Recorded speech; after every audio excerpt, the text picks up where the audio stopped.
നടൻ കൃഷ്ണകുമാറിന്റെ മകളായ ദിയ കൃഷ്ണ അങ്ങനെ പൂർണ്ണ സ്വാതന്ത്ര്യത്തോടു കൂടി തന്നെ ജീവിതം അടിച്ചു പൊളിക്കുകയാണ്. നടൻ കൃഷ്ണകുമാറിനെയും മകളെക്കുറിച്ചൊന്നും ഒരു മലയാളികൾക്കും യാതൊരു ഇൻട്രോയും നൽകേണ്ട ആവശ്യമില്ല. അത്രക്കും ഫേമസ് ആയ ഒരു കുടുംബമാണ്. അതുപോലെ തന്നെ സ്വന്തം വീട്ടിലെ ഒരു കുട്ടിയെ പോലെയാണ് നാം എല്ലാവരും ദിയയെ കാണുന്നത്. സോഷ്യൽ മീഡിയയിൽ തിളങ്ങി നിൽക്കുന്ന താരമായ ദിയ ഭർത്താവായ അശ്വിനെ കണ്ട ദിവസം തൊട്ടുള്ള കാര്യങ്ങൾ സോഷ്യൽ മീഡിയയിൽ പങ്കുവെക്കുന്നുണ്ടായിരുന്നു. അതുകൊണ്ട് തന്നെ ദിയയെ അറിയാവുന്ന പോലെ തന്നെ എല്ലാവർക്കും തന്നെ അശ്വിനെ അറിയാം എന്നുള്ളതാണ്.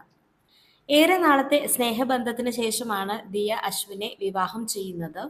വളരെ കുറച്ചുപേരെ മാത്രമാണ് ദിയ തന്റെ വിവാഹത്തിന് ക്ഷണിച്ചത്. തന്റെ വിവാഹത്തിന് തനിക്കിഷ്ടപ്പെടുന്ന കുറച്ചുപേർ മതി എന്ന ദിയയുടെ തീരുമാനത്തിന് വഴങ്ങിയാണ് കുറച്ചുപേരെ മാത്രം വിവാഹം ക്ഷണിച്ചത്. കഴിഞ്ഞ 2 ആഴ്ചകളായി സോഷ്യൽ മീഡിയയിൽ നിറഞ്ഞു നിൽക്കുന്ന ആഘോഷമായിരുന്നു ദിയയുടെയും അശ്വിന്റെയും വിവാഹം. എന്നാൽ വിവാഹം കഴിഞ്ഞിട്ടും ഈ വിശേഷങ്ങളൊന്നും തീരുന്നില്ല എന്നതാണ് മറ്റൊരു പ്രത്യേകത. ഇപ്പോഴിതാ ഹണിമൂൺ ആഘോഷിക്കുന്നതിനായി ബാലിയിലേക്ക് പുറപ്പെട്ടിരിക്കുകയാണ് ദിയയും അശ്വിനും. ഹണിമൂൺ യാത്രയിൽ ദിയ തനിച്ചായിരുന്നില്ല, ദിയയുടെ കുടുംബവും കൂടെ ഉണ്ട്. അങ്ങനെ ബാലിയിലെത്തിയ ഇവർ ഒരുപാട് ഫോട്ടോസും അതുപോലെ റീൽസ് ഒക്കെ സോഷ്യൽ മീഡിയ വഴി ഷെയർ ചെയ്തിട്ടുണ്ടായിരുന്നു. എന്നാൽ ദിയ പങ്കിട്ട അശ്വിനോടൊപ്പമുള്ള ചിത്രത്തിന് താഴെ നിരവധി പേരാണ് വിമർശനങ്ങളുമായി എത്തിയിരിക്കുന്നത്. എന്താണല്ലേ, കാലം എത്ര പുരോഗമിച്ചെന്ന് പറഞ്ഞാലും പലരുടെയും ചിന്തകൾക്ക് യാതൊരു മാറ്റവും വന്നിട്ടില്ല എന്ന് ഈ ഒരു കമന്റ് ബോക്സ് കണ്ടാൽ തന്നെ നമുക്ക് മനസ്സിലാകും. കാണാൻ വളരെ ഭംഗിയിൽ അശ്വിനോടൊപ്പമുള്ള ചിത്രങ്ങൾ പങ്കുവച്ചതിനാണ് ഇത്രയും വിമർശനങ്ങൾ ദിയ ഇപ്പോൾ കേട്ടുകൊണ്ടിരിക്കുന്നത്. ദിയ വിവാഹം കഴിച്ച ആളാണ്, കൂടെയുള്ളത് സ്വന്തം ഭർത്താവ് തന്നെയാണ് എന്നുള്ള കാര്യങ്ങളൊക്കെ മറന്നാണ് പലരും ദിയയെ വിമർശിച്ചുകൊണ്ടിരിക്കുന്നത്.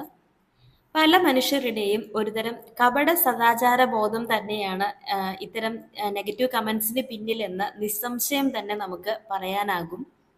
ഒരാളുടെ വസ്ത്രം വെച്ചല്ല നമ്മൾ അയാളെ അളക്കേണ്ടത്, അയാളുടെ സ്വഭാവമാണ് എല്ലാം.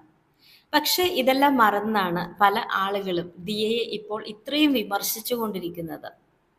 ഇത് നിങ്ങൾ മാത്രം കണ്ടാൽ പോരെ, നാട്ടുകാരെ മൊത്തം എന്തിനാണ് അറിയിക്കുന്നത്? ഹണിമൂണിനും കല്യാണത്തിനും ചിലവായ പൈസ നാട്ടുകാരിൽ നിന്നും ഉണ്ടാക്കണ്ടേ എന്നിങ്ങനെ പോകുന്നു കമന്റുകൾ. എന്നാൽ നമുക്ക് ഇതൊക്കെ കാണുമ്പോൾ മനസ്സിലാക്കാൻ പറ്റുന്ന ഒരു കാര്യം എന്താന്ന് വെച്ചാൽ ഇതൊക്കെ വെറും അസൂയയുടെ പുറത്തു വരുന്ന കമന്റ്സുകളാണെന്നാണ്. ജീവിതം എന്ന് പറയുന്നത് വളരെ ചെറുതാണ്.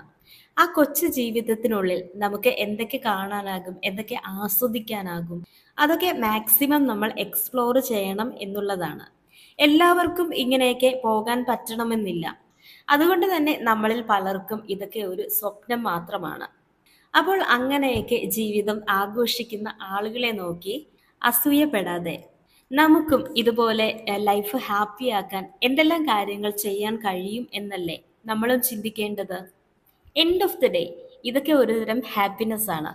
നമ്മളൊക്കെ ഒരുപാട് കഷ്ടപ്പെട്ട് ജോലി ചെയ്ത് ജീവിക്കുമ്പോൾ അതിൻ്റെ ചെറിയൊരു ശതമാനം പണമെങ്കിലും ഇതുപോലെ കുറച്ച് ഹാപ്പിനെസ് കിട്ടാൻ, കുറച്ച് ലൈഫ് എൻജോയ് ചെയ്യാൻ വേണ്ടിയിട്ട് മാറ്റിവെക്കുന്നത് നല്ലതായിരിക്കും.